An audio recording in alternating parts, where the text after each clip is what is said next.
Thanks, Karine. A new ABC News Ipsos poll shows that 86% of Americans think Biden is too old to serve another term. That is a higher percentage than what we found in a previous poll in September.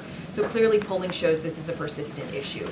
What is the White House strategy to try and change that perception? So look, we're going to continue to lead on leadership, right? We're going to continue to focus on what this president has been able to get done, what the president has been able to get done on behalf of the American people.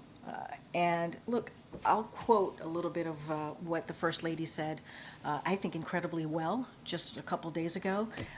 President Biden does more in 1 hour than most people do in a day. His age with experience and expertise is an incredible asset, and he proves it every day. And that's what we believe. We believe that his age and his experience, because he was a senator, because he was obviously vice president, because he has these long decades of relationships with leaders, obviously across the globe, and what he's been able to do, that's what we're going to lean into. That's what we're going to speak to. We're going to speak to how he turned the economy back on its feet. We're going to speak to the 14.8 million jobs that he was able to create, how unemployment is at under 4%, how he's able to beat Big Pharma because Medicare can now negotiate and lower costs for the American people. That's what we're going to focus on, and I think that's the most important thing at this moment, at this time, is delivering for the American people and continuing to do that. And bouncing off of the previous question, the numbers show that President Biden has engaged in about 33 news conferences. Compare that to Obama's 66 and Donald Trump's 52 by this time in their presidencies. Can you explain why the president isn't doing?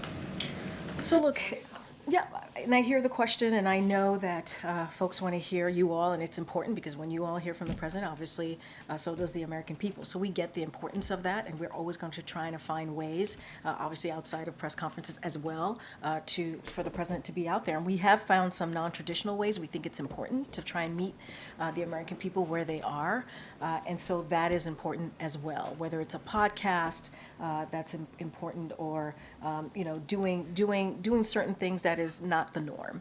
Obviously, the president, I should say, takes your questions when he's on the road as more often than not, and he finds it important to have those conversations when you all are out there with him on the road, taking your questions, and so he does do that. As far as press conferences, we're going to try and make sure when it's the right time for those to happen. Certainly, we will do so, but it doesn't mean that this president does not engage with the press corps, with the White House press corps, or with other reporters, journalists out there who have different ways with communicating with the American people as well. We think that's important too. But why is it more effective to forego a Super Bowl interview and instead? Look, we've talked about this. We believe that it is an important, obviously, tradition to watch the Super Bowl, and we think there are different ways to communicate with the American people, and we're going to try and find different ways to meet the American people where they are, and so that's a choice that we've made here that we think is actually important and effective.